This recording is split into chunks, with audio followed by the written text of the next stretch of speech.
සුබ දවසක් ඔයාලා හැමෝටම. ඉතින් අද ලෙසන් එකෙන් අපි කතා කරන්න යන්නේ CSS වල box model එක ගැන. අපි මුලින්ම බලමු CSS වල box model එක කියන්නේ මොකක්ද කියලා. right. ඒකට උදාහරණයක් වෙන්න මම මෙතන අපි දාලා තියෙන h1 එකට පල්ලෙහායින් add කරගන්නවා division එකක්. div එකක්. මේ div එකට අපි දෙමු class එකක්. class එක අපි දෙමු div1 කියලා. ඒ වගේම ඊට පස්සේ තව div එකක් මම create කරගන්නවා. මේකටත් ක්ලාස් එකක් දෙනවා div2 කියලා. මෙන්න මේ විදිහට ඩිවිෂන් දෙකක් හදා ගන්නවා. එතකොට මේ පළවෙනි ඩිවිෂන් එකේ මම දානවා ටෙක්ස්ට් එකක් content කියලා. ඒ වගේම දෙවෙනි ඩිවිෂන් එකෙත් මම content කියලා දානවා. ඊට පස්සේ මෙන්න මේ වගේ output එක ඔයාලට බලා ගන්න පුළුවන්. මේ විදිහට content කියලා ටෙක්ස්ට් දෙකක් ඇවිල්ලා තියෙනවා. right. CSS box model එකට box model එක කියන හේතුව මේ අපි HTML වල පාවිච්චි කරන element හැම එකක්ම box එකක් වගේ. ඒකට හේතුව මම පෙන්නන්නම් මෙන්න මේ. මම දානවා dot division1 මේකට background color එකක් අපි දෙමු aqua කියලා. right. මෙන්න මේ විදිහට box එකක් ආකාරයට තමයි මේකේ background color එක add කරාම add වෙන්නේ. ඒ වගේම අපිට ඕනම් පුළුවන් dot division2 එකටත් background color එකක් add කරන්න. අපි add කරමු අපි blue කියලා add කරමු. මෙන්න මේ විදිහට background colors දෙක add කරාම box එකක් ආකාරයට තමයි පේන්නේ. ඒකෙන් හින්දා අපි කියනවා මේ element හැම එකක්ම නිකන් box එකක් ආකාරයට තමයි තියෙන්නේ. අපිට පුළුවන් මෙන්න මේ browser එක right click කරලා inspect කියන එකට ගිහිල්ලා මෙන්න මේ box model එකේ හැසිරෙන ආකාරය බලන්න. right. මේකට කියනවා අපි developer tools කියලා. දැන් මම කරන්නේ මෙතන body එක select කරගන්න. මම ටිකක් zoom කරගන්න.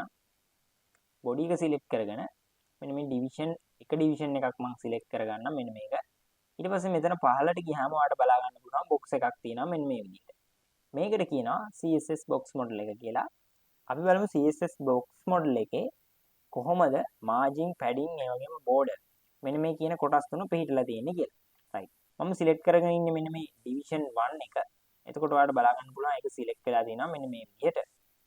ඊට පස්සේ මම මෙතන box එකට ගිහිල්ලා මෙන්න මේ මැද තියෙන කොටුව select කරොත් මම හිතනවා ඔයාලට පේන්නේ නැහැ කියලා. මම මෙහෙම දෙයක් කරන්න. මම මේක comment කරලා තියන්නම්. එතකොට lazy පේන්නේ. right. දැන් අපි බලමු මෙන්න මම මෙන්න මේ පළවෙනි ඩිවිෂන් එක සිලෙක්ට් කරගත්තා. ඊට පස්සේ මෙන්න මේ මැද තියෙන පුංචි කොටුව සිලෙක්ට් කරොත් මේකට කියනවා අපි content එක කියලා. actual content එක තියෙන්නේ මෙන්න මේ මැද. ඊට පස්සේ ඊට උඩින් තියෙනවා padding එක. ඒ වගේම ඊට උඩින් තියෙනවා border එක. ඊටත් උඩින් තියෙනවා margin එක. right. මේ හැම එකක්ම පෙන්වන්නේ නැහැ. මොකද හේතුව අපි ඒවා ඇඩ් කරලා නැහැ. මේ මැද තියෙන කොටුව තමයි actual content එක. right. අපි එහෙනම් බලමු කොහොමද margin එකක් padding එකක් මේකට add කරගන්නේ කියලා. right. මම මේ විදිහට පළවෙනි division එකට add කරගන්නවා. අපි add කරමු padding එකක්. padding අපිට මේක දෙන්න පුළුවන් padding top bottom left right මෙන්න මේ විදිහට හතර පැත්තෙන්ම දෙන්න පුළුවන්. අපි දෙමු 20 pixel කියලා. එතකොට මේ 20 pixel උඩින් යටින් වමෙන් සහ දකුණේ ඒ හතර පැත්තෙන්ම add වෙනවා. දැන් මම මේක refresh කරනවා. එතකොට මෙන්න මේ විදිහේ padding එකක් add වෙනවා. ඊට පස්සේ අපි ආයෙමත් මේ division එක select කරලා මෙන්න මෙතනට ගියොත් ඔයාලට බලා ගන්න පුළුවන් මෙන්න තියෙන actual content එක. ඒ වගේම ඊට උඩින් padding එකක් add වෙලා තියෙනවා content එකට උඩින්. ඊටත් උඩින් තමයි border එක තියෙන්නේ. right. අපි border එකකුත් මේකට add කරමු. border එකක් add කරගන්න අපිට පුළුවන් border කියන එක border shorthand property එක පාවිච්චි කරන්න අපි 2 pixel solid black කියලා දෙමු. මෙන්න මේ විදිහට. දැන් මෙන්න මේ විදිහට black border එකක් add වෙනවා. මෙන්න මෙතන තියෙනවා content එක. ඒ වගේම මේ තියෙනවා padding එක. ඒ වගේම ඊට උඩින් තියෙනවා මෙන්න border එකකුත් add වෙලා. ඊටත් උඩින් තමයි margin එක තියෙන්නේ. අපි add කරගමු මේකට margin එකකුත්. margin shorthand property එක පාවිච්චි කරන්න පුළුවන්. අපි add කරගමු 20 pixel margin එකක්. දැන් බලමු මේකේ උඩින් යටින් හතර පැත්තෙන්ම 20 pixel margin එකක් මෙන්න මේ විදිහට add වෙලා තියෙනවා. මෙන්න margin එක තියෙනවා. ඔයාලට බලා ගන්න පුළුවන්. අපි බලමු ආයමත් මුලින් ඉඳන් මැදම තියෙන්නේ content එක. ඊට උඩින් තියෙනවා padding එක, ඊට උඩින් තියෙනවා border එක, ඊටත් උඩින් තියෙනවා margin එක. මෙන්න මේ විදිහට 20 pixel margin එකක් add කරපු නිසා හතර පැත්තෙම 20 20 20 කියලා බලා ගන්න පුළුවන්. ඒ වගේම padding එකත් අපි 20යි pixel add කරපු නිසා හතර පැත්තෙම 20යි pixel add වුණා. ඔන්න ඔය විදිහට. ඒ වගේම අපිට පුළුවන් මේ margin padding කියන properties දෙක මෙන්න මේ විදිහට පාවිච්චි කරන්න. අපිට ඕනනම් padding top එකක් විතරක් add වෙන්න. අපිට පුළුවන් padding top විතරක් add කරන්න මෙන්න මේ විදිහට. එතකොට padding top එක විතරක් ඔයාලට බලා ගන්න පුළුවන්. මෙතන 20 pixel add වෙලා තියෙනවා. මෙන්න මෙතන. right. ඊට පස්සේ අපිට padding bottom එකක් අවශ්‍ය නම් අපිට පුළුවන් මෙතන top එක වෙනුවට padding bottom කියලා දෙන්න. ඊට පස්සේ මේක refresh කරොත් padding bottom එක මෙතන add වෙලා තියෙනවා 20 pixel වලට බලා ගන්න පුළුවන්. ඒ වගේම තමයි padding left right කියන properties දෙකත් අපිට පාවිච්චි කරන්න පුළුවන්. padding left ඔන්න බලන්න 20 pixel left එකක් add වෙලා තියෙනවා මෙන්න මෙතෙන්ට. ඒ වගේම padding right කියන property එක පාවිච්චි කරොත් මේක right එකෙන් padding වෙනවා 20 pixel. මෙන්න මේ විදිහට. මෙතන ඔයාලට බලා ගන්න පුළුවන් right එකෙන් 20 pixel add වෙලා තියෙනවා. ඒ වගේම තමයි මම මෙතන padding right කියන එක remove කරලා padding එක තියන්නම්. ඊට පස්සේ අපිට margin එකත් ඒ විදිහටම add කරගන්න පුළුවන්. margin bottom නම් අපිට bottom කියන එක පාවිච්චි කරන්න පුළුවන්. margin bottom එක විතරක් මෙතන add වෙනවා. මෙන්න මේ උඩම පටියේ ඔයාලට බලා ගන්න පුළුවන් 20 pixel මෙතන add වෙලා තියෙනවා. ඒ වගේම තමයි margin top එකත් අපිට පාවිච්චි කරන්න පුළුවන්. margin top එක එතකොට 20 pixel මෙතන add වෙනවා. ඊට පස්සේ ඔය වගේම තමයි අපිට left right කියන property දෙකත් පාවිච්චි කරන්න පුළුවන්. margin left මෙන්න left එකෙන් margin එක add වෙලා තියෙනවා. ඒ වගේම තමයි margin right එකත් මේ විදිහට add වෙලා තියෙනවා. 20 pixel වලට බලා ගන්න පුළුවන්. right ඔය විදිහට තමයි CSS box model එක හැසිරෙන්නේ.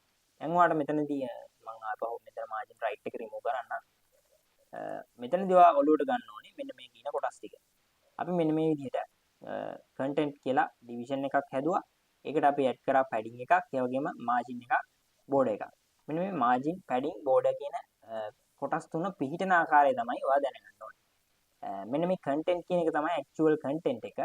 ඊට උඩින් තියෙනවා padding එක, ඊටත් උඩින් තියෙනවා border එක, ඊටත් උඩින් තියෙනවා margin එක. අපි content එකක් ඇතුළත ඉඩ පරතරය ගන්න අවශ්‍ය නම් අපි පාවිච්චි කරන්නේ padding එක. ඒ වගේම content එක පිටතින් ඉඩ පරතරය ගන්න අවශ්‍ය නම් අපි පාවිච්චි කරන්නේ margin එක. මෙන්න මේ කියන කොටස් දෙක ඔයා මතක තියාගන්න ඕනේ. right. ඉතින් ඔය විදිහට margin, padding, border ඔන්න ඔය කියන කොටස් තුන ඔයා ඔළුවේ තියාගන්න ඕනේ. ඒ වගේම තමයි මම මෙතනදී මෙන්න මේ division 1 එකට background color එකට යටින් width එකක් දෙනවා 200 pixel කියලා. right. ඊට පස්සේ අපි මේ division 2 එකටත් දෙමු 200 pixel width එකක් දෙමු 200 pixel. මෙන්න මේ විදිහට. right. දැන් ඔයාලට බලා ගන්න පුළුවන් අපි මේ දුන්න width දෙකම එක සමාන width එකක්. ඒ කියන්නේ division එකටත් අපි දුන්නේ 200 pixel, ඒ වගේම division 2 එකටත් දුන්නේ 200 pixel. හැබැයි මෙතනදී පළවෙනි division එකට වඩා දෙවෙනි division එක කොටයි. ඒකට හේතුව මේකේ full width එක. ඒ කියන්නේ අපි මොකක් හරි element එකකට full width එකක් තියෙනවානේ. මේ full width එක calculate වෙන්නේ මෙන්න මේ අපි add කරන padding, ඒ වගේම margin, මේ border මෙන්න මේ කියන කොටස් තුනේ දිගට එකතු වෙලා. right. අපි මේක මේ විදිහට comment කරලා බලමු. මෙන්න මේ ටික. දැන් මේ content දෙකම එක සමානයි. හැබැයි මම මෙතනදී එකින් එක add කරලා පෙන්නන්න. අපි මෙතනදී add කරමු padding එකක් 20 pixel padding එකක් add කරනවා. ඔන්න එතකොට මේක 20 pixel දිගකින් වැඩි වෙනවා. ඊට පස්සේ මම add කරනවා margin එකක් 20 pixel. එතකොට මේක තව 20 pixel එහාට වැඩි වෙනවා අපි margin එකක් add කරපු නිසා. ඒ වගේම තමයි අපිට පුළුවන් border එකකුත් add කරන්න 1 pixel solid black border එකකුත් මේකට add කරොත් මේක තවත් දික් වෙනවා. මම මෙතන pixel අගය වැඩි කරොත් මම 10 pixel කියලා දැම්මොත් මේක තවත් දිගින් වැඩි වෙනවා. ඒකට හේතුව මෙන්න මේ මාජින් පැඩින් බෝඩර් කියන කොටස් තුනත් එකතු වෙලා තමයි මේ එලිමන්ට් එකේ ෆුල් විඩ්ත් එක හැදෙන්නේ. ඉතින් ඔයා මතක තියාගන්න ඕනේ මෙන්න මේ ෆුල් විඩ්ත් එක හැදෙන්නේ මෙන්න මේ මාජින් පැඩින් ඒ වගේම බෝඩර් කියන කොටස් තුනේ එකතුවත් එක්ක. එතකොට තමයි මේක දිගින් වැඩි වෙන්න හේතුව. රයිට්. ඉතින් අද දවසේ අපි කතා කරේ මාජින් පැඩින් ඒ වගේම බෝඩර්ස් කියන ප්‍රොපර්ටි තුන කතා කරා. ඒ තුනට සමගාමීව අපි බොක්ස් මොඩල් එක ගැන කතා කරා. ඔයාලට පුළුවන් බොක්ස් මොඩල් එක ලස්සනට මේක වෙන හැටි බලා ගන්න ඉන්ස්පෙක්ට් කරලා ඔයා මොන බ්‍රවුසර් එක පාවිච්චි කරත් රයිට් ක්ලික් කරලා ඉන්ස්පෙක්ට් ගියාම මෙන්න මේ බොක්ස් මොඩල් එක ගන්න පුළුවන්. ඊට පස්සේ ඔයා කරන්න ඕනේ මෙන්න මේ අපේ එලිමන්ට් එක සිලෙක්ට් කරගන්න. අපි මෙතන ඩිවිෂන් එක සිලෙක්ට් කරගෙන මේ ඇඩ් කරපු මාජින් ඒ වගේම පැඩින් බෝඩර්ස් බලන්න පුළුවන්. මෙතනදී කන්ටෙන්ට් එක තියෙනවා කිව්වා අපි මැද. ඒ වගේම ඊට උඩින් තියෙනවා පැඩින් එක, ඊට උඩින් තියෙනවා බෝඩර් එක, ඊටත් උඩින් තියෙනවා මාජින් එක. මෙන්න මේක තමයි සරලවම CSS box model එක කියලා කියන්නේ. right. ඉතින් අද දවසේ කතා කරපු දේවල් මම හිතනවා ඔයාලට ප්‍රශ්න ගැටලු නැතුව ඇති කියලා. ඉතින් ප්‍රශ්න ගැටලු මොනවා හරි තියෙනවා නම් අනිවාර්යෙන්ම කමෙන්ට් සෙක්ෂන් එකේ කමෙන්ට් එකක් දාන්න. මම ඒවටත් උත්තර දෙන්නම්. ඉතින් අද ලෙසන් එකෙන් අපි මේ ටික විතරයි කතා කරන්න බලාපොරොත්තු වෙන්නේ. අපි next lesson එකෙන් ඉක්මනටම හම්බෙමු.